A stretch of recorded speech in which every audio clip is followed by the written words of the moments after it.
யாக்கோபு தனது பொதுவான நிருபத்தில் எழுதுகிறார், என் சகோதரரே, கடவுளுடைய நாமத்தினால் பேசின தீர்க்கதரிசிகளை துன்பப்படுத்துதலுக்கும் நீடிய பொறுமைக்கும் திஷ்டாந்தமாக வைத்துக் கொள்ளுங்கள்.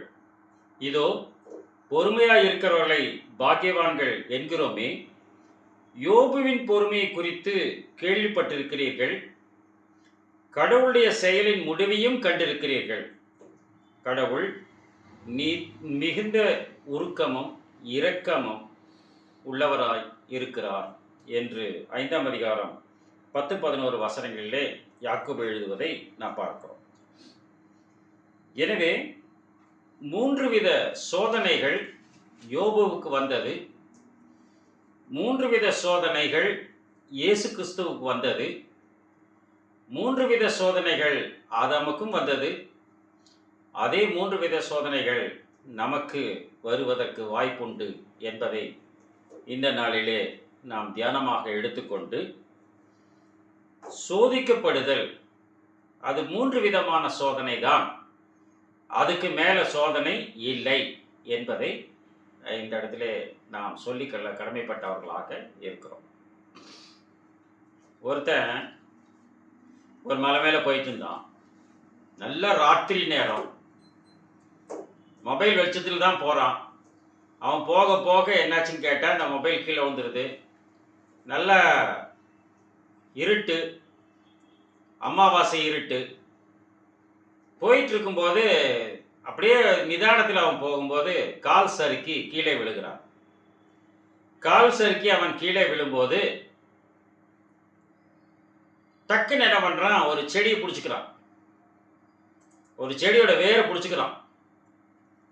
பிடிச்ச உடனே அவன் கீழே விழலை, பிடிச்சி அப்படியே தொங்குறான். அப்போ கேட்குறான் கடவுள்கிட்ட, கடவுளை என்னை காப்பாத்து அப்படிங்கிறான். இருட்டா இருக்கு, ஒன்றும் தெரியல. செடியை பிடிச்சி தொங்கிட்டே கடவுளை என்னை காப்பாத்துங்கிறான். கடவுள் என்ன சொன்னார் தெரியுமா? கையை விட்டுருனார். கடவுள் கையை விட்டுருனார். விடுவனா? அவன் விடலை, அப்படியே தொங்கிறான். பயங்கர இருட்டு, ஒண்ணுமே தெரிய மாட்டேங்குது அவனுக்கு. கடவுளே என்னை காப்பாத்துங்கிறான். கையை விட்டுருங்கிறாரு. ஏன்னா கடவுள் நம்மளை கை விட்டுருவார் போல இருக்குன்னு இவனுக்கு ரொம்ப சங்கடமாயிடும். ராத்திரி பூரா தொங்கிட்டே இருக்கிறான். முதுகுல எறும்பூறுது, இங்க பக்கம் அரிக்குது. ஐயோ, எலும்பு கடிச்சுமோன்னு பயமா இருக்கு. குளிர் நடுக்குது. அப்படியே கஷ்டத்தை அவன் தாங்கிக்க முடியாம, அந்த சோதனை ரொம்ப கஷ்டமா இருக்குது அவனுக்கு. கடவுளே என்னை காப்பாத்துங்கிறான். கையை விட்டுருங்கிறாரு. அவன் விடவே இல்லை. தூக்கம் வேற வருது. அப்படியே பொழுது விடியுது. பொழுது விடியும் போது ராத்திரி பூரா அவனுக்கு ஒரு மன உளைச்சல், போராட்டம். எப்ப கேட்டாலும் கடவுள் கையை விட்டுருங்கிறாரு. அவன் கையை விடவே இல்லை. பொழுது விடிஞ்ச உடனே கீழே பார்க்கறான், அரை அடியில தரை இருக்கு. அரை அடியில தரை இருக்கு. அப்ப கடவுள் சொன்னா அவன் என்ன பண்ணிருக்கணும்? உற்றுக்கணும். அப்ப எப்படி கடவுள் சொன்ன வார்த்தைக்கு கட்டுப்படணும்? இதுதான் விசுவாசம் என்பதாக பார்க்கும். இதே மாதிரி இன்னொருத்தன் போயிட்டு இருக்கிறான். அதே மாதிரி மலை மேல போறான். பகல் நேரம், எல்லாம் வெளிச்சமா இருக்குது. உயரமான இடத்துக்கு போனோம்னா டக்குன்னு அவனுக்கு ஸ்லிப் ஆகுது. ஒரு பாறையை பிடிச்சிக்கிறான். ஒரு பாறையை பிடிச்சி தொங்குறான். கீழே பார்த்தா அதெல்லாம் பாதாளமா இருக்குது. கடவுளை என்னை காப்பாத்துங்கிறான். என்ன சொல்லுவார்? கையை விட்டுருங்கிறாரு. கீழே பார்க்கிறான், அதெல்லாம் பாதாளம். தொங்குறான். கடவுளை என்னை காப்பாத்துங்கிறான். கையை விட்டுருங்கிறார் சொல்றாரு. ஒரு தடவை தான் அவன் கேட்கிறான். உடனே என்ன பண்ணா? கையை விட்டான். என்னாகும்? கையை விட்ட உடனே தலைகீழ உழுகிறான். அவன் மேல இருந்து அப்படியே உழுகிறான். அவன் சொன்ன உடனே செஞ்சுட்டான். கீழே வந்து ஒரு சினிமா ஷூட்டிங்காக ஒரு நெட்டு விரிச்சு வச்சிருக்கிறான். அந்த நடிகர் அந்த மலை மேல ஷாட்ல இருந்து கீழே குதிப்பாரு. அந்த நெட்டு மேல குளிக்கணும். அதுக்காக ஒரு நெட்டு கட்டி வச்சிருக்கிறாங்க. அந்த இடத்துல டக்குன்னு அந்த நெட்ல விழுந்துட்டான். இதை கடவுள் காப்பாற்றுற முறை. நம்ம மறுபேச்சே இல்லை. கடவுள் சொன்ன வார்த்தைக்கு நம்ம கீழ்ப்படிய வேண்டும். இதுதான் நமது விசுவாசம் என்பதாக பார்க்கும். எப்போது விசுவாசம் அது வர்த்திக்கப்படுகிறது என்று பார்த்தால் நமக்கு சோதனை ஏற்படும் போது வர்த்திக்கப்படுகிறது என்பதாக பார்க்கிறோம். எபிரேயர் 12ஆம் அதிகாரம் 7ஆம் வசனத்தில் அவர் சொல்லுகிறார், எபிரேயர் 12:7, நீங்கள் சிற்சையை சகிக்கிறவர்களாய் இருந்தால் கடவுள் உங்களை புத்திரராக எண்ணி நடத்துவார். நீங்க சிற்சையை சகிக்கணும். சிற்சையை சகிக்கிறவர்களாக இருந்தால் கடவுள் உங்களை புத்திரராக எண்ணி நடத்துவார். சிற்சையை சகியாதிருந்தால் நம்ம வேற மாதிரி. நீதிமொழிகள் 3ஆம் அதிகாரம் 12ஆம் வசனம். நீதிமொழிகள் 3ஆம் அதிகாரம் 12ஆம் வசனம். தகப்பன் தான் நேசிக்கிற புத்திரரை சிட்சிக்கிறது போல, தகப்பன் தான் நேசிக்கிற புத்திரனை சிட்சிக்கிறது போல, கர்த்தரும் எவனிடத்தில் அன்பு கூறுகிறாரோ, கடவுளும் எவரிடத்தில் அன்பு கூறுகிறாரோ அவனை சிட்சிக்கிறார். தங்க பசங்களை அங்க சிட்சிப்பார்கள். கடவுளும் தமக்கு அன்பு கூறுவர்களை சிட்சிக்கிறார்.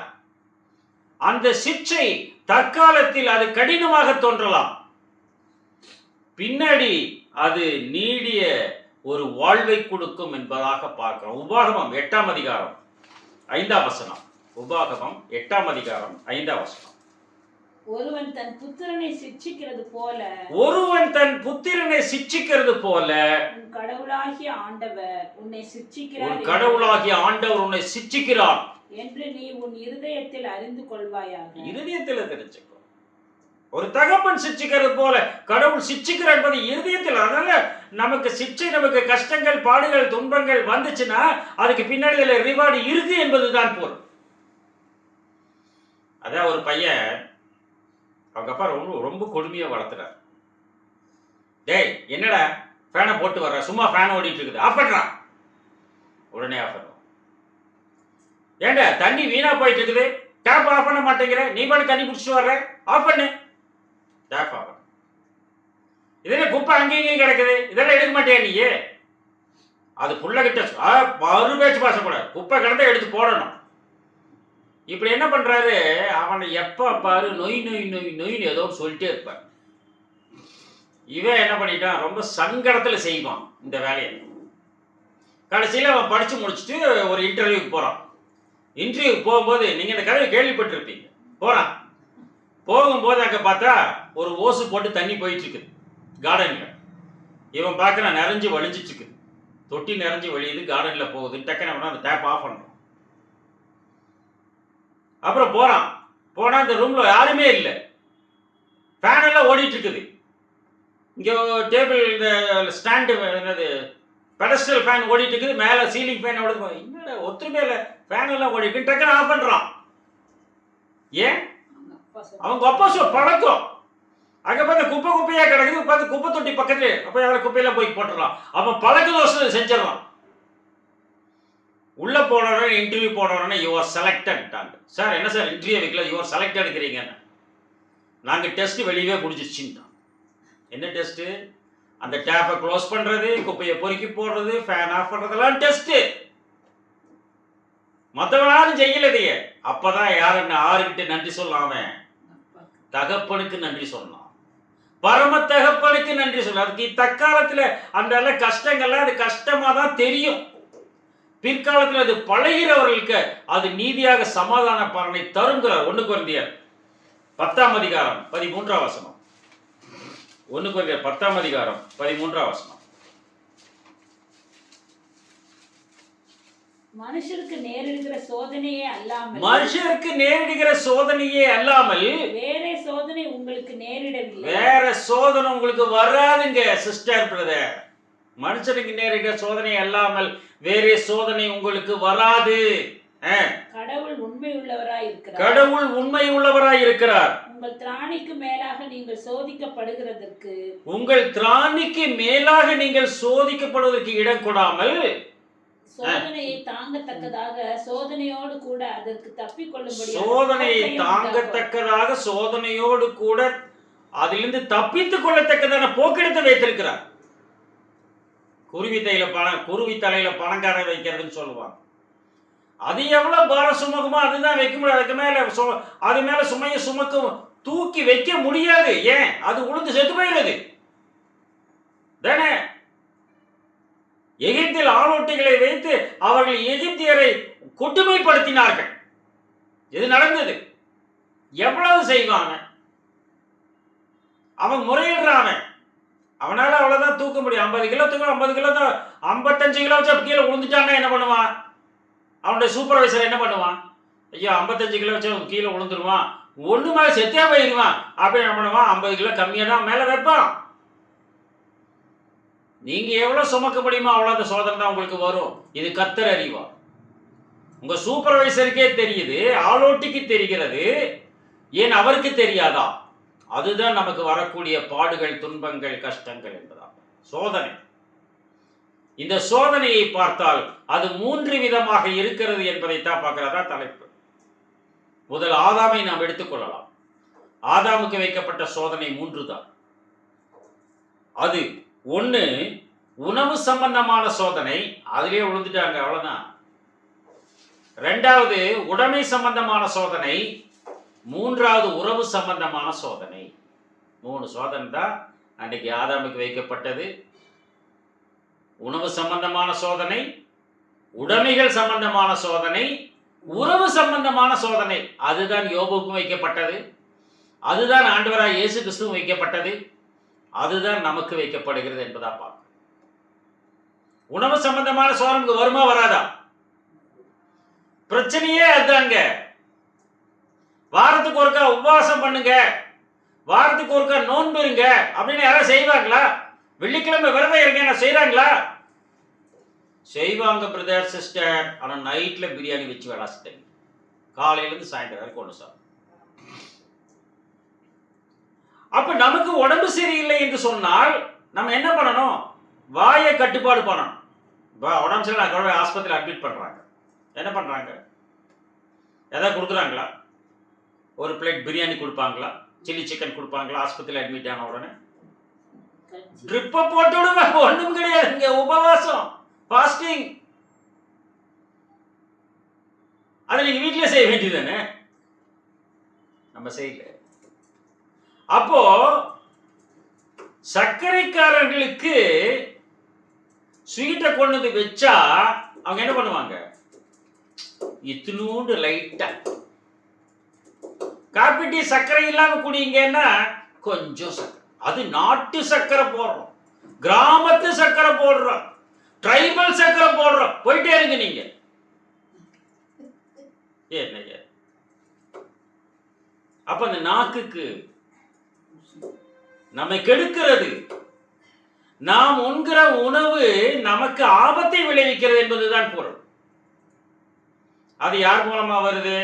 பரவாயில்ல ஒண்ணுதானே சாப்பிடுங்க அப்படின்னு யாரும் சொல்லுவாங்க? யாரோ சொல்லுவாங்க. உடனே ஐயா என்ன பண்ணிடுவாரு? சாப்பிட்டு. இதுதான். அப்ப உறவின் வழியாக உணவில் சோதனை வருகிறது.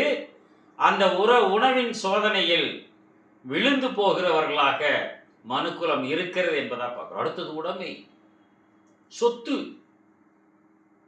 இல்லையா? இதுல வருகிறது. காமனா நம்ம பேசணும். இது ஆதாமுக்கு அப்படி வந்ததா அப்படிங்கிறது தான் நம்ம பார்க்கிறோம். அதற்கு பின்பாக யோபுக்கு வந்ததை பார்க்கலாம், அதற்கு பின்பாக கிறிஸ்துவ வந்ததை பார்க்கலாம். யார் அதில் வெற்றி பெற்றார்கள் என்பதையும் அதில் நாம் தெளிவாக அறிந்து கொள்ள கடமைப்பட்டவர்களாக இருக்கிறோம். ஆதாமுக்கு வந்த உணவு சோதனை அப்படின்னு நம்ம பார்க்கிறோம். ஆதியாகமம் 3ஆம் அதிகாரம் 5, 6 வசனங்கள் மற்றும் 22. நீங்கள் இதை புசிக்கும் நாளிலே, அங்க சோதனைக்காரர் சொல்லுகிறார், நீங்கள் இதை புசிக்கும் நாளிலே உங்கள் கண்கள் திறக்கப்படும் என்றும், உங்கள் கண்கள் திறக்கப்படும் என்றும், நீங்கள் நன்மை தீமை அறிந்து தேவர்களைப் போல இருப்பீர்கள் என்றும், நீங்கள் நன்மை தீமை அறிந்து தேவர்களைப் போல இருப்பீர்கள் என்றும் கடவுள் அறிவார். சோதனைக்காரர் சொல்றார், காட்டு விலங்குகள் தந்திரம் உள்ளதாக இருக்கிறது, சர்ப்பமானது. இதை நீங்கள் புசிக்கும் நாள் எடுத்த உடனே சாப்பாடு தாங்க பிரச்சனை. ஃபர்ஸ்ட் வந்த சோதனையே அதுதாங்க. இதை நீங்கள் புசிக்கும் நாளில் உங்கள் கண்கள், இதை புசிக்கலாம். தோட்டத்திற்கு சகல விருட்சத்து கனி புசிக்க வேண்டாம் என்று கடவுள் சொன்னாரா? அப்படிலாம் சொல்ல, இதை மட்டும் சாப்பிட வேண்டாம்னு சொன்னார் ஏவலுக்கு. ஏவலுக்கு சொல்லியிருப்பார், அதனாலதான் ஏவல் அப்படி சொல்றாரு. இல்லைன்னா ஆதாம் சொல்லியிருக்கேன்னு சொல்லியிருக்கணும், இல்லைன்னா எனக்கு தெரியாதுன்னு சொல்லியிருக்கணும். அப்படியெல்லாம் சொல்லலாம். இதை புசிக்கவும் இதை தொடவும் வேண்டாம் என்று கடவுள் சொன்னார். நீங்கள் இதை புசிக்கும் நாளில் உங்கள் கண்கள் திறக்கப்பட்டு நீங்கள் தேவர்களைப் போல ஆவீர்கள் என்று தேவன் அறிவார். உடனே நம்ம என்ன பண்றாங்க? இதுதாங்க பூஸ்ட் பண்றது. இது நீங்க கொஞ்சம் குடிச்சீங்கன்னா கொஞ்சம் உற்சாகமா இருக்கும். எனக்கு தெரிஞ்ச ஒருத்தர் கமர்ஷியல் டாக்ஸ் ஆஃபீஸராக இருந்தார். அவர் ஊட்டி டிரான்ஸ்ஃபர் போட்டாங்க. ஊட்டிக்கு போன உடனே அவருக்கு நல்ல பழக்கம், கெட்ட பழக்கமெல்லாம் எதுவும் கிடையாது. அவருக்கு போன உடனே குளிர ஒரு நாள் தாங்க முடியல, குளிருது, நட்டுங்கிற. அப்போ கூட வந்த கோ ஒர்க்கர்ஸு, அவங்க இருந்தவங்க ரூம்மேட்ஸு இவங்கெல்லாம் சொன்னாங்க, சார் இதை கொஞ்சம் குடிங்க சார் அப்படின்னா. என்னது வேணாம் அப்படின்னாரு அவர். சார் கொஞ்சம் குடிங்க சார். அது என்ன சார் நீங்கள் குடிச்ச குளிரே தெரியலன்னாரு அவர். குடிச்சாலாம், குடிச்ச உடனே அவங்க கொடுத்தாங்கன்னு குடிச்ச உடனே குளிரே தெரியல. அப்புறம் என்ன பண்ணிட்டாரு அவரு, அடே இது சாப்பிட்டா குளிர் தெரிய மாட்டேங்குது, பரவாயில்லையே அப்படின்னு அவருக்கு தோணுச்சான். அப்ப என்ன ஆயிரும்? அது பழக்கம் ஆயிரும். இல்ல அவர் குடிகார ஆயிடுவார்ல. பார்த்தாராமா, ஓ இது லாய்க்கப்படாது, பேசாம டிரான்ஸ்ஃபர் ஆகிட்டு கீழே இறங்கிடலாம் அப்படின்னு இறங்கிட்டான் சொல்றாரு. இல்லைன்னா அந்த பழக்கம் என்னை பற்றி கொண்டிருக்கும். பாத்தீங்களா? அப்போ என்ன நடக்குதுன்னு பார்த்தோம்னா, இது நீங்க சாப்பிட்டீங்கன்னா இது உங்களுக்கு பிரயோஜனப்படும், உங்களோட பிபி கண்ட்ரோல் பண்ணும், உங்களுக்கு ஹெல்த்தியா இருக்கும், இது ஹெல்த் ட்ரிங்க் தான் அப்படின்னு சொல்லி ஏமாத்தினா நம்ம ஏமாந்துருவோம். என்ன கடவுள் சொல்றாரு, நீங்க சாப்பிடாதேன்ட்டு. உங்கள் கண்களை திறக்கப்பட்டு தேவனை போல தேவன் அறிவான்னு சொல்ற 6ஆம் வசனம். அப்பொழுது ஸ்திரீயானவள் அந்த விருட்சம் புசிப்புக்கு நல்லது. அப்பொழுது ஸ்திரீயானவள் அந்த புசிப்புக்கு, அந்த அந்த விருட்சம், அந்த பழம் புசிப்புக்கு நல்லதும் பார்வைக்கு இன்பமும் புத்தியை தெளிவிக்கிறதற்கு இச்சிக்கப்படத்தக்க விருட்சமாய் இருக்கிறது என்று கண்டு. இந்த இடத்துல ஒரு கேள்வி நமக்கு வருதுங்க. என்ன கேள்வி வருதுன்னு பார்த்தோம்னா, இது பார்வைக்கு இன்ப அழகும் புசிப்புக்கு நல்லது அப்படின்னு வருமா? புசிப்புக்கு இன்பமும் பார்வைக்கு அழகும் வசனம் அப்படி இருக்கு. வசனம் எப்படி இருக்கு? புசிப்புக்கு நல்லதும், சாப்பிடறதுக்கு நல்லா இருக்குது, பார்வைக்கு இன்பமும். பார்வைக்கு இன்பம், சாப்பிடறதுக்கு நல்லா இருக்குது, பார்க்கறதுக்கு நல்லா இருக்கு அப்படி சொல்லுவோமா? பார்க்கறதுக்கு நல்லா இருக்கு, சாப்பிடறதுக்கு நல்லா இருக்கு. இப்போ கடைக்கு போறீங்க, கடைக்கு போறீங்க, ஆப்பிள் வச்சிருக்காங்க. ஆப்பிள் நல்லா இருக்குப்பா. என்ன ஆப்பிள்? சிம்லா ஆப்பிளா, ராயல் காலாவா? பார்க்கறதுக்கு நல்லா இருக்கு, சொத்தை இல்லாம இருக்குது, பார்க்கறதுக்கு நல்லா இருக்கு. அப்புறம் வெட்டி கொடுப்பான்னு கடிக்கும் போது சாப்பிட்றோம், அப்படிதான் நம்ம சொல்லுவோம். பார்க்கறதுக்கு நல்லா இருக்கு, சாப்பிட்றதுக்கு இனிப்பா இருக்கு, அப்படிதான். ஆனா இங்க அப்படி இல்லை. எப்படி இருக்குது? சாப்பிட்றதுக்கு நல்லா இருக்குது, பார்க்கறதுக்கு இன்பமா இருக்கு. புசிப்புக்கு இன்பமா இருக்கு, பார்க்கறதுக்கு அருமையா இருக்கு. மாத்தி சொல்றாங்க. ஏன் மாத்தி சொன்னாங்க அவங்க? அதுல அர்த்தம் இருக்கு. நீங்க ஒரு கொய்யா தோப்புக்குள்ள போறீங்க. கொய்யா தோப்புக்குள்ள போன உடனே வாட்ச்மேன் சொல்லி அனுப்புறாரு, இந்த பாருங்க கொய்யா தோப்புக்குள்ள போறீங்க, அங்கங்க செக்யூரிட்டிஸ் இருப்பாங்க. அப்ப இந்த இதெல்லாம் இல்லை, என்னது கேமராலாம் கிடையாது, செக்யூரிட்டிஸ் இருப்பாங்க, ஜாக்கிரதை, கொய்யா பழத்தை பறிச்சு சாப்பிடாதீங்க, எதை வேணா இங்க வந்து கேளுங்க, பில் போட்டு வாங்கிட்டு போய் சாப்பிடுங்க. இவங்க தோட்டத்துக்குள்ள போறாங்க. தோட்டத்துக்குள்ள போனபோது எப்படி இருக்கும்? கொய்யா தோப்புல மனம், சூப்பர் மனம், சகப்பு கொய்யா அருமையா இருக்குது, வாசனை. இந்த வாசனை அவர்களுக்குள் பாதிப்பை ஏற்படுத்தி கண்ணில் பார்க்கல, அப்படியே போய் என்ன பண்றாங்க, கண் எங்க பாக்குது? எவனாவது வாட்ச்மேன் இருக்கானான்னு பாக்குது, கையை பழத்தை பறிக்குது, கர்ச்சீப்ல மறைச்சிட்டு கடிக்குது, கர்ச்சீப்ல மறைச்சிட்டு பழத்தை கடிக்குது. என்ன டேஸ்டிப்பா அப்படின்னு பார்வை எங்க இருக்குது? வாட்ச்மேன் இருக்கானான்னு பாக்குது. என்ன டேஸ்ட் பண்ணிட்டு அதுக்கப்புறம் அப்படி இப்படியே பாக்குது, சூப்பரா இருக்குது, சகப்பு கொய்யா. அப்ப தவறு செய்யும் போது புசிப்புக்கு இன்பம், பார்வைக்கு அழகு. ஏவல் தவறு செய்யும் போது அந்த வார்த்தை மாற்றி போடப்பட்டிருக்கிறது என்பதா கரெக்டா போட்டுக்கிறான். தவறு செய்யும்போது அது வரும். இச்சிக்கப்படத்தக்க விருட்சமாய் இருக்குது என்று கண்டு என்ன செஞ்சுட்டாங்க? விட்டாங்களா? அதை பறித்து புசித்து புருஷனுக்கும் கொடுத்தான், தன் புருஷனுக்கும் கொடுத்தான், அவனும் புசித்தான். போச்சா? இதுதான் முதல் சோதனை. என்ன சோதனை? அங்கு வைக்கப்பட்ட சோதனையில் உணவு சம்பந்தமான சோதனை. உறவு சம்பந்தமான உறவு வந்து அந்த உணவு சம்பந்தமான சோதனையில் வீழ்த்தியது ஆதாமை. இது இன்னைக்கு நடக்குமா? நடக்காது. ஒரே ஒரு பழம் தாங்க, சாப்பிடுங்க, என்னங்க இருக்கு அதுல? சர்க்கரை ஏறிடுமா என்ன அதுக்குள்ள? கொலஸ்ட்ரால் இருக்குது. கொலஸ்ட்ரால் வந்து என்ன ஒரு பிளேட் பிரியாணியில ஏறிடுமா? சும்மா 4 வாய் வாயில போடுங்களேன். இவர் என்ன பண்ணுவார் ஐயா? இன்னும் கொஞ்சம் பாத்தீங்களா? சொன்னேன்ல, ஏறுமா ஏறாதா? டாக்டர் சொல்லியிருக்காரு உப்பு போடாம சாப்பிட சொல்லியிருக்காரு, உப்பு இல்லாம தான் கொடுப்பேன். சரிப்பான பாவமா இருக்குது, கொஞ்சம் போட்டு. அப்ப உப்பு ஏறுகிறது, சர்க்கரை ஏறுகிறது, சரீர பலவீனம் வருகிறது. இதான். அதனால ஜாக்கிரதையாக இருக்க வேண்டும். இந்த சோதனை அவர்களுக்குள்ளாக வந்து சாத்தான் சொன்னது பொய்ன்னு சொல்லலாம். ஆனா அவங்க சொல்றாரு 22ஆம் வசனத்தை சொல்றாரு, 3:22 ஆதியாகமம். பின்பு கடவுள் ஆகிய ஆண்டவர், இதோ மனுஷன் நன்மை தீமை அறியத்தக்கவனாய் நம்மில் ஒருவரை போல் ஆனான். இதோ மனுஷன் நன்மை தீமை அறியத்தக்கவன் நம்மில் ஒருவரை போல் ஆனான். இப்பொழுதும் அவன் தன்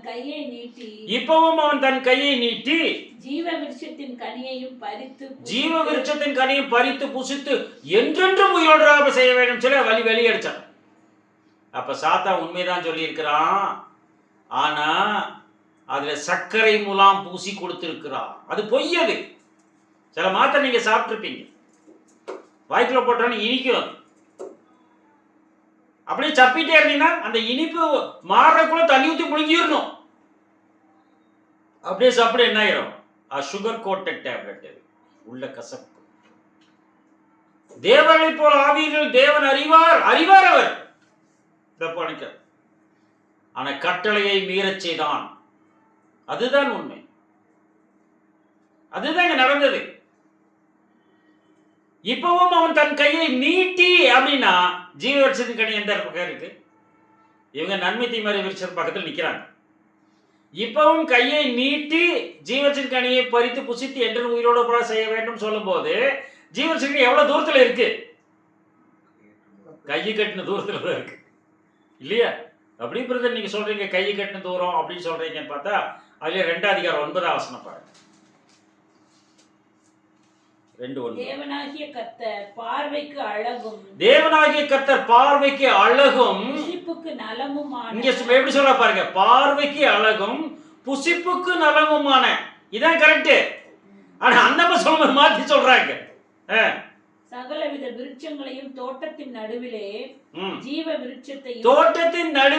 விருட்சத்தையும் நன்மை தீமை அறியத்தக்க விருட்சத்தையும் பூமியிலிருந்து முளைக்க பண்ணினார். அப்ப நன்மை தீமை அறியத்தக்க விருட்சம் ஜீவ விருட்சம் 2 பக்கமா தான் இல்லையா? ஜீவ விருட்சம் வாழ்வளிக்கிற உணவு ஆண்டவராகிய இயேசு கிறிஸ்து.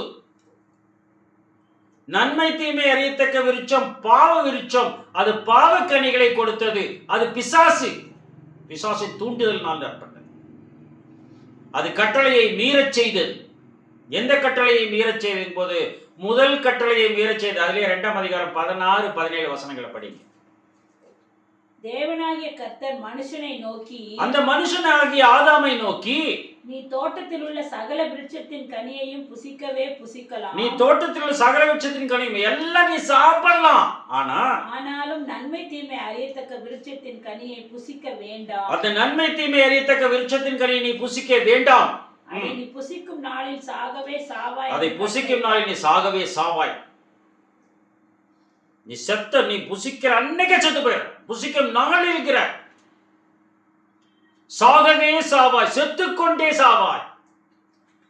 அன்னைக்கு 24 மணி நேரத்தில் அவர் இறந்து போயிருக்கணும் இல்லையா? 24 மணி நேரத்தில் இறந்து போகலையே. புசிக்கும் நாள் அவருடைய கணக்குக்கு 1000 ஆண்டுகள். புசிக்கும் நாளில் சாவாய்னா அந்த புசித்த 1000 ஆண்டில் செத்து போய் விடுவான். 930 வருஷம் நடந்திருக்காரு. 70 வருஷம் முன்னாடி செத்து போற. கடைசி கால சந்ததி 70 வருஷத்துக்கு தோராயமாக கொடுக்கப்பட்டது. அப்ப முதல் ஆதாமுக்கு பிறப்பு முதல் வாலிப வயது முதல் 930 வருடங்கள் செத்து போய்விட்டார். கடைசி கால சந்ததி 930 1000 வரைக்கும் உள்ள 70 ஆண்டுகள் கொடுக்கப்பட்டிருக்கிறது. ஆக மொத்தம் 1000 ஆண்டுகள் முடிந்து போய்விடும். ஆனால் பிறப்பு முதல் வாலிப வயது வரைக்குமாக ஆண்டவராகிய இயேசு கிறிஸ்து மரித்தார். கரெக்டா 1000 இயர்ஸ் அதை கொண்டு வந்தார். அப்ப இதுதான் அங்க நடந்தது என்பதாக பார்க்கிறோம். இப்ப அவர் கேட்கிறாரு, போய் ஒளிஞ்சுக்கிறாரு. 3ஆம் அதிகாரம் 10ஆம் வசனம் மற்றும் 12ஆம் வசனம். அதற்கு அவன் நான் தேவரீருடைய சத்தத்தை எங்க இருக்கேன்னு கேட்கிறாரு. 9ஆம் வசனத்துல எங்க இருக்க அப்படின்னு கேட்கிறார். புசிக்க வேண்டாம் கனி புசித்தாயோ அப்படின்னு கேட்கிறாரு அவரு. படிங்க. தேவரீர் அவன் நான் தேவரீருடைய சத்தத்தை தோட்டத்திலே கேட்டு நான் நிர்வாணியா இருப்பதனால் பயந்து ஒளித்துக் கொண்டேன் என்றான். அதாவது எங்க இருக்காங்க போய் ஒளிஞ்சுக்கிட்டாங்க அத்தியாலையை கட்டிட்டு. எல்லாம் தெரியும் நம்மளுக்கு கதை. ஒளிந்து கொண்டேன் என்கிறார். புசிக்க வேண்டாம் என்ற கனி நீ புசித்தாயோன்னு கேட்கிறார். அதுக்கு யார் மேல பழிய போட்டா தெரியுமா? ஏவாள் மேல. ஏவாள் மேல பழிய போட்டார். அப்படி நம்ம நினைச்சிட்டு இருக்கிறோம் இல்லையா? 12ஆம் வசனம் படி. அதற்கு ஆதாம் என்னுடனே இருக்கும்படி தேவரீர் தந்த ஸ்திரீயானவள் அவிருட்சத்தின் கனியை என்னுடனே இருக்கும்படி தேவரீர் தந்த ஸ்திரீயானவர் விருட்சத்தின் கனியை பொறுத்தா நான் புசித்தேன். இப்ப பழி யார் மேல போடுறாரு? கடவுள் மேலேயே போட்டாரு. நம்ம நினைச்சிட்டு இருக்கிற ஏவாள் மேல போட்டாரு. கடவுள் மேலேயே பழி. அந்த சாத்தானின் தூண்டுதல் நிமித்தமாக இந்த உணவு சம்பந்தமான சோதனை வந்தவுடன் அவன் கடவுளுக்கு எதிராக பேசக்கூடிய சூழ்நிலை அமைந்து விட்டது என்பதுதான் முக்கியம். இதுதான் நடக்குது. அன்னைக்கு இருந்து ஆதாம் மட்டும் இல்லைங்க, இன்னைக்கே அப்படித்தாங்க. இன்னைக்கே அப்படித்தான். புதுசா கல்யாணம் பண்ணி வச்சுட்டாங்க. காலையில 7 மணிக்கு ஷிஃப்ட்டுக்கு போகணுன்னு ஒரு கிளம்பி போயிடுறாரு. லீவெல்லாம் முடிஞ்சுது, ஷிஃப்ட்டுக்கு போயிடுறாரு. இந்த கிளம்பி உட்காந்துட்டு இருக்கிறாங்க. காலையில் என்ன கிடைக்கும்ட்டு காப்பி கிடைக்கும்னு உட்கார்ந்து கொண்டிருக்கிறார்கள். ஆனா அந்த அம்மா எத்தனை மணிக்கு எந்திரிக்குது? புருஷன் தான் போயிட்டானே காலையிலேயே வேலைக்கு. இந்த அம்மா லேட்டா 10 மணிக்கு எந்திரி. அது அவங்க வீட்டு பழக்கம். 10 மணிக்கு தான் அவங்களுக்கு வெடியும். ஏன்னா நைட்டு பூரா வேலை செய்யறாங்க. 10 மணிக்கு வெடிஞ்சு பழக்கும். இந்த கிளம்பியும் பார்த்துட்டு என்னடா 7 மணில இருந்து பார்த்துட்டு இருக்குது. காப்பி தண்ணி கிடைக்கும் ஒன்றும் கிடைக்கும். சாயந்தரம் வர்றாரு, 5 மணிக்கு வர்றாரு.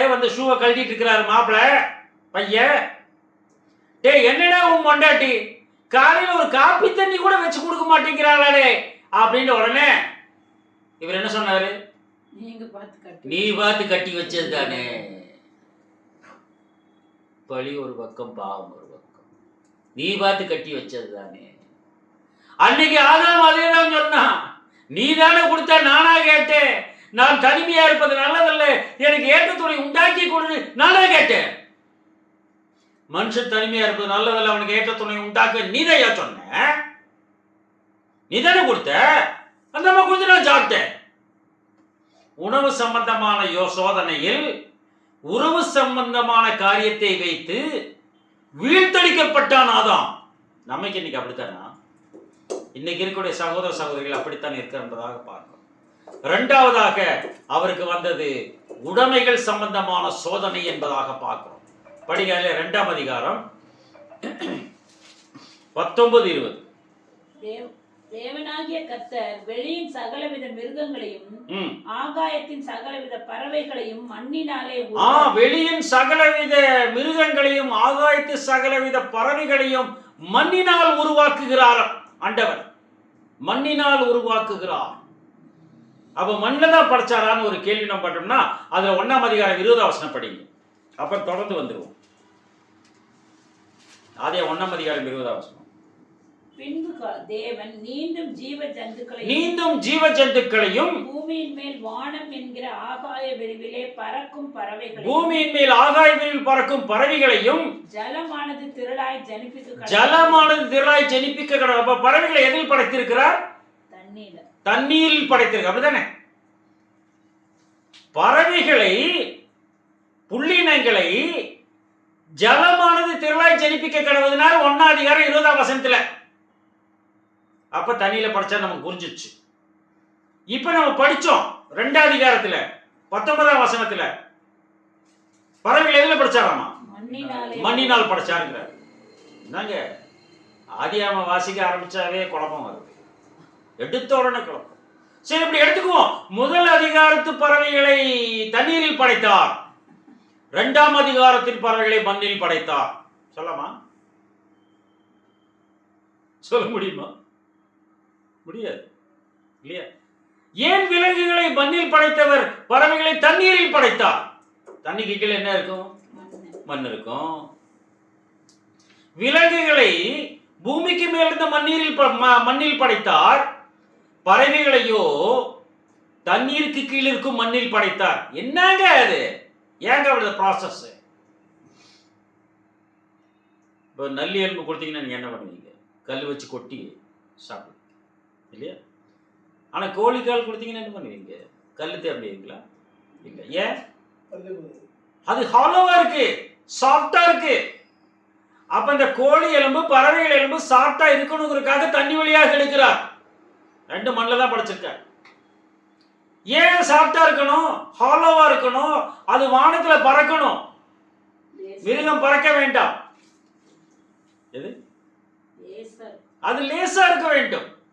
ஏவியேஷன் அப்படிங்கிறாங்க.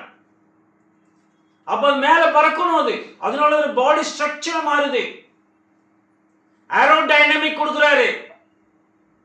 இதெல்லாம் கிரியேஷன்ல அவர் பண்ணியிருக்கிறார். இப்ப மண்ணினால் உருவாக்கி, அதாவது கடலுக்குள் கீழே இருந்த தண்ணீருக்கு கீழே இருந்த மண்ணில் உருவாக்கி தண்ணீர் வழியாக மேலே எடுத்தார். இது டேலி ஆயிடும். 1 அதிகாரமும் 2 அதிகாரம் 1 20 2 19 டேலி ஆயிடுச்சு. புரியுதுங்களா? உருவாக்கி ஆதாம் அவைகளுக்கு என்ன பெயரிடுவான் என்று பார்க்கும்படி அவைகளை அவனிடத்தில் கொண்டு வந்தார். இது உடைமைகள் சம்பந்தமான சோதனை. அந்தந்த ஜீவ ஜந்துக்கு ஆதாம் எந்தெந்த பெயரிட்டாரோ அதுவே அதற்கு பெயராயிட்டது. அந்தந்த ஜீவ ஜந்துக்கு ஆதாம் எந்தெந்த பெயரிட்டாரோ அதுவே அதற்கு பெயராயிட்டது. ஒரு பறவைக்காகட்டும் ஒரு விலங்குக்காகட்டும் இதுக்கு என்ன பேர் வைக்கலாம் சாமின்னு கேட்கல அவரு. இது காக்கான்னு கத்துதே, இதுக்கு என்ன பேர் வைக்கலாம்? இது மூக்குல கொம்பு இருக்கே, இதுக்கு என்ன பேர் வைக்கலாம்? எதுவுமே கேட்கல. ஆதாம் டான் டான் டான் பேர் வச்சிருக்கான், அதுதான் பேர். அதை ஒருத்தர் சொன்னாரு, ஆதாமே தமிழர் தான், அதுல படைத்தது தமிழ் தான் அப்படின்னு ஒருத்தர் வாதாடுறாருங்க. ஏன் காக்கா என்னன்னு கத்துது? காக்கா காக்கான்னு தான் கத்தும். அமெரிக்கா காக்கா என்னன்னு கத்தும்? ரேவன் ரேவன் கத்துமா? பிரிட்டிஷ் காக்கா க்ரோ க்ரோன்னு கத்துமா? எல்லா ஊர்லயும் காக்கா காக்கான்னு தான் கத்துது. அப்படின்னா ஆதாம் காக்காக்கு வைத்த பெயர் காக்கா. ஆதாம் தமிழர். ஆதன் நான் சும்மா சொல்லல, அகழ்வாய்வு செய்கிறார்கள். தமிழ்நாட்டில் அகழ்வாய்வு செய்கிறவர்கள் அவர்களுக்கு கிடைத்திருக்கக்கூடிய சுட்ட பாத்திரங்கள், டெரகோட்டாஸ், இவைகளை எடுத்து அவர்கள் பார்க்கும்போது அதுல ஆதன்கிற பெயர் எழுதப்பட்டிருக்கிறது. எப்படி வந்துச்சு? பெயர் பிரஸ்தாவம் இருக்கலாம் சொல்றாங்க, ஆராய்ச்சியாளர்கள் சொல்றாங்க. நம்ம நாகரிகம் லெமூரியா கட்டம் என்று பேசுகிறார்கள். ஆப்பிரிக்கா வரைக்கும், ஆப்பிரிக்கா இந்தியா எல்லாம் ஒன்றாக இணைந்திருந்தது. மரபணு சோதனை செய்கிறார்கள். விருமாண்டின்னு ஒருத்தர் இங்க மதுரையில அவருடைய டிஎன்ஏ பார்த்தோம்னா ஆப்பிரிக்காவுடைய டிஎன்ஏ கிடைக்குது. மிக பழமையான டிஎன்ஏ கிடைக்கும். அப்ப என்ன என்னது? அப்போ இவைகள் வழியாக இவைகள் அனைத்தும் ஒன்றாக இருந்திருக்கிறது என்பதுதான் பொருள். அந்த பாபேல் கோபுரத்தில் மொழி பிரிவதற்கு முன்பாக எல்லாம் ஒன்றாக இருந்திருக்க வேண்டும் என்ற பல ஆராய்ச்சிகள் இன்று வரைக்கும் நடந்து கொண்டுதான் இருக்குது என்பதாக பார்க்கும். ஆதாம் அந்தந்த ஜீவ ஜந்துக்கு ஆதாம் எந்தெந்த பெயரிட்டாரோ அதுவே பெயராட்டு உடைமைகளாக கொடுக்கப்பட்டவைகள். எப்படி என்று கேட்கிறீர்களா? அதிலே 1ஆம் அதிகாரம் 27, 28 வசனங்கள். 1ஆம் அதிகாரம் 27. தேவன் தம்முடைய சாயலாக மனுஷனை சிருஷ்டித்தார். தம்முடைய சாயலாக கடவுள் என்ன பண்றாரு? தம்முடைய சாயலாக மனுஷனை சிருஷ்டித்தார். அவரை கடவுளுடைய சாயலாகவே சிருஷ்டித்தார். அவளை ஆணும் பெண்ணுமாக சிருஷ்டித்தார். ஆணும் பெண்ணுமாக கடவுளுடைய சாயலாகவே சிருஷ்டித்தார். சிருஷ்டித்த பின்பு என்ன செய்கிறார்? அடுத்த வசனம் 28. தேவன் அவர்களை நோக்கி, பின்பு அவர் என்ன பண்றாரு? அவர்களை நோக்கி, ஆதாம் ஏவாளை நோக்கி, நீங்கள் பலுகி பெருகி பூமியை நிரப்பி, நீங்கள் பலுகி பெருகி பூமியை நிரப்பி அதை கீழ்ப்படுத்தி சமுத்திரத்தின் மச்சங்களையும் ஆகாயத்து பறவைகளையும் பூமியின் மேல் நடமாடுகிற சகல ஜீவ ஜந்துக்களையும் ஆண்டு கொள்ளுங்கள். உடைமைகள் ஆதாம் உடைமைகள் கையளிக்கப்பட்டது. இந்த உடைமைகளை அவன் இழந்தான். எதனால் இழந்தான்? கீழ்ப்படியாமையினால் இழந்தான். ஏன் கீழ்ப்படியாமல் போனான்? மனைவியின் பேச்சை கேட்டு உணவு சம்பந்தமான சோதனையில் விழுந்து போனான். இதான் இன்னைக்கு நிறைய பேர் ஆஸ்பத்திரியில் போய் நிறைய செலவு பண்றாங்கன்னா அதுக்கு முக்கியமான காரணம் என்ன? டாக்டர் போனோன்னு என்ன அட்வைஸ் பண்றாரு? அதை சாப்பிடாதே இதை சாப்பிடாதேங்கிறார். அதானே தானே காரணம். அப்ப அவர்கள் அதை மீறுகிறார்கள். மீறும் போது ஆஸ்தி அழிந்து போகிறது. இதான் சோதனையாக யோபுவுக்கு வந்தது என்பதையும் நாம் பிற்காலத்திலே நம்ம பாடத்திலே பார்க்கிறவர்களாக இருக்கிறோம். மூன்றாவதாக இது மனைவியினால் தான் வந்தது, உறவு சம்பந்தமான சோதனை என்பதாக பார்க்கிறோம். ஆதியாகமம் 2ஆம் அதிகாரம் 21 24. அப்பொழுது தேவனாகிய கர்த்தர் ஆதாமுக்கு அயர்ந்த நித்திரையை வரப்பண்ணினார். அவன் நித்திரை அடைந்தான். அவர் அவன் விலா எலும்புகளில் ஒன்றை எடுத்து அந்த இடத்தை சதையினால் அடைத்தார். ஆமா, ஆதாம் ஏவாள் ஒரு சரீரமாக இருக்கிறார்கள். நம்ம பிரிச்செல்லாம் நம்ம பார்க்க வேண்டாம். ஆதாமுக்கு அயர்ந்த நித்திரை வரப்பண்ணினார். அனஸ்தீசியா வார்த்தை கொடுக்கிறாருங்க. அவன் விலா எலும்புகளில் ஒன்றை எடுத்து ஆர்த்தோபெடிக் சர்ஜரி, எலும்பு சிகிச்சை, எலும்பு அறுவை சிகிச்சை எடுத்து அந்த இடத்தில் சதையினால் அழைத்தார். அது என்ன சர்ஜரி? அது பிளாஸ்டிக் சர்ஜரி. ஒரு சர்ஜனா செயல்படுறாருங்க. அயர்ந்த நெத்திரி உண்டு அனஸ்தீசியா கொடுத்துட்டாரு. அவர் நல்லா தூக்கத்துக்கு போயிட்டாரு. கிழிக்கிறாரு. சர்ஜன் என்ன பண்றாரு? விலா எலும்பு உருவுறாரு. அது மைக்ரோ வச்சு பண்ணலாம். காதை ஒட்ட வச்சார். மைக்ரோ சர்ஜரிங்கிறாங்க இன்னைக்கு. துண்டாய் விழுந்ததை ஒட்ட வைத்தால் பேர் மைக்ரோ சர்ஜரி. இது லேப்ராஸ்கோபிக் மாதிரி ஓபன் பண்ணி இழுக்கிறாரு. எலும்பு அறுவை சிகிச்சை. அந்த எலும்பை கொண்டு ஏவாளை உண்டாக்குகிறார். அந்த இடத்தை சதினா அடிக்கிறார். Plastic surgery. இதான் நடக்குது. முடிச்சுட்டு என்ன பண்றாரு? அடுத்த வசனம், கடவுளாகிய ஆண்டவர் தாம் மனுஷன் எடுத்த விலா எலும்பை அது மனுஷியாக உருவாக்கி எலும்புல சதை, நரம்பு, நார், மண்டலம் எல்லாம் வந்து உள்ள ஃபார்ம் பண்ணிட்டாரு. அவரு குளோனிங் மெத்தட்ல பண்ற மாதிரி ஒரு ஃபார்ம் பண்ணிட்டாரு. இங்க இவளை மனுஷனிடத்தில் கொண்டு வர ஒரு ரோபோ இன்னைக்கு கொண்டு வர மாதிரி கொண்டு வரார். இன்னைக்கு கொண்டு வந்த உடனே ஆதாம் சொல்லுகிறார், இவர் என் எலும்பில் எலும்பும் மாம்சத்தில் மாம்சமும், மாம்சம் எலும்பில் எலும்பும் மாம்சத்தில் மாம்சமா இருக்கிறபடியால் மனுஷன் எடுக்கப்பட்டபடியால் மனுஷனப்படுவாள். ஆதாமுக்கு கொடுக்கப்பட்ட ஞானம் தூக்கத்திலும் அவருக்கு தெரிகிறது தன்னை சுற்றி என்ன நடக்கிறது என்று.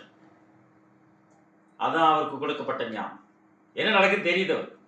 இவர் மனுஷன் எடுக்கப்பட்டால் மனுஷி எனப்படுவாள் அப்படின்னு ஆதாமுக்கு ஏற்ற துணை உண்டாரு. இன்னைக்கு வந்து நம்ம வந்து என்ன பண்றாங்க? இன்னைக்கு ரொபாட்டிக் வேர்ல்டு, ஆர்டிபிஷியல் இன்டெலிஜென்ஸ் இன்னைக்கு கொண்டு வந்தாங்க. மனுஷன் என்ன சொல்றானோ என்ன செய்யறானோ அதை செய்யுது. அதுக்கப்புறம் கொண்டு வராங்க அடுத்தது ஆர்டிபிஷியல் சூப்பர் இன்டெலிஜென்ஸ், ஏஎஸ்ஐ. அது சூப்பர், நம்மள மாதிரி திங்க் பண்ணுது. குவாண்டம் இன்டெலிஜென்ஸ் அதுக்கு மேல போகுது, அதே உருவாக்குது. கடைசியில் என்ன ஆகிறது? உங்களை மேற்கொண்டு விடும். அதானே, நம்மை மேற்கொண்டு விடும். ஏன் சொல்றோம்னா, ஆதாமுக்காக உருவாக்கப்பட்டது ஏவாள். ஏவாள் மூலமாக ஆதாம் கண்ட்ரோல் பண்ணிட்டாரு. யாரு? பிசாசு. இது நடந்தது இல்ல, அன்னைக்கு நடந்தது இல்ல. அதேதான் இன்னைக்கு நடக்கும். என்ன சொன்னா அது அது மிகையாகாது. அதுதான் 3ஆம் அதிகாரம் பாருங்க, படிச்சீங்களா 24 வரைக்கும்? இது நிமித்தமாக புருஷன் தன் தகப்பனையும் தாயையும் விட்டு மனைவியோடு இசைந்திருப்பான். ஒரே கருத்து ஒருமித்து இருக்கிறார்கள். இணைந்திருப்பான் போடல, இசைந்திருப்பான். அவர்கள் ஒரே மாம்சம், ஒரே சிந்தை, ஒரே செயல்பாடு, அப்படி போயிட்டு இருக்கணும். அதனாலதான் பிரச்சனை வரக்கூடாதுன்னு அவர் பழத்தை சாப்பிட்டாரு. ஏவாள் கொடுத்த பழத்தை அவர் சாப்பிடாம இருந்திருந்தா இந்த பிரச்சனை வந்திருக்காது. ஆனா என்ன இருக்கும்? என்ன இருக்கும்? அந்த பழத்தை சாப்பிடலன்னா உலகம் அழிஞ்சிருக்காது. ஆனால் அவர்களுக்குள்ளாக அந்த ஒற்றுமைகள் இல்லாம போயிருக்கும். நல்லதோ கெட்டதோ, உன்னோட சேர்ந்து நானும் சாவறேன். Self suicide, commitment. அவருக்கு தெரியும். முதல் சூசைட் பண்ணது ஆதாம் தாங்க. அவர் தெரிஞ்சே சாப்பிட்டாருங்க. ஏன்? அவர் செத்து போயிடுவா. நான் இன்றி நீ இல்லை, நீ இன்றி நான் இல்லைங்கிறதுனால சாப்பிட்டு போவோம், செத்து போவோம். அப்ப சாத்தானுடைய சூழ்ச்சி பாருங்க. இதுதான் இங்கு நடந்ததாக இருக்கிறது என்பதாக பார்க்கிறோம். 3ஆம் அதிகாரம் 17ஆம் வசனம். பின்பு அவர் ஆதாமை நோக்கி நீ உன் மனைவியின் வார்த்தைக்கு செவி கொடுத்து புசிக்க வேண்டாம் என்று நான் உனக்கு விலக்கின விருட்சத்தின் கனியை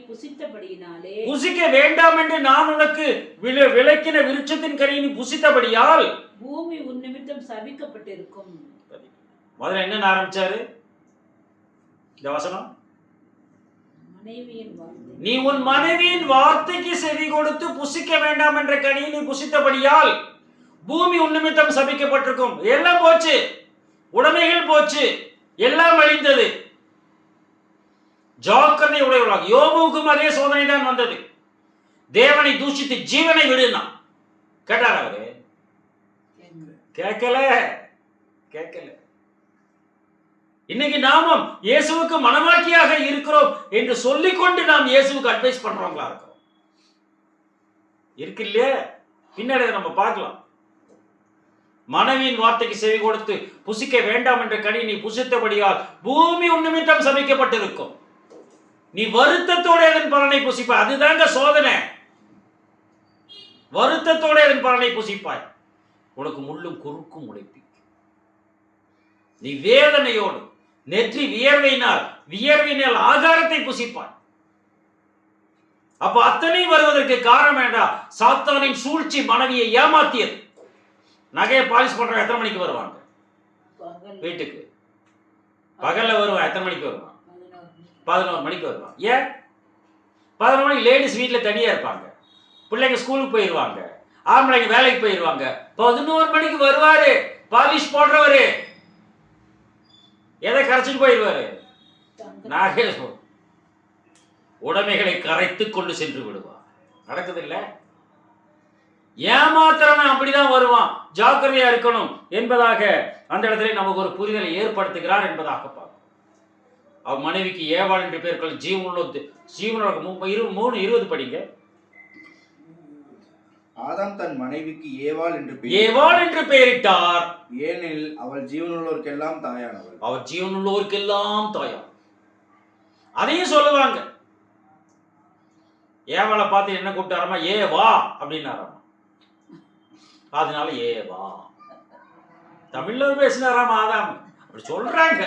ஏ வா அப்படின்னா அவர் ஏவாளை மனைவியின் வாக்குக்கு செவி கொடு, வார்த்தைக்கு செவி கொடு. படிங்க 1 தீமோத்தேயு 2ஆம் அதிகாரம்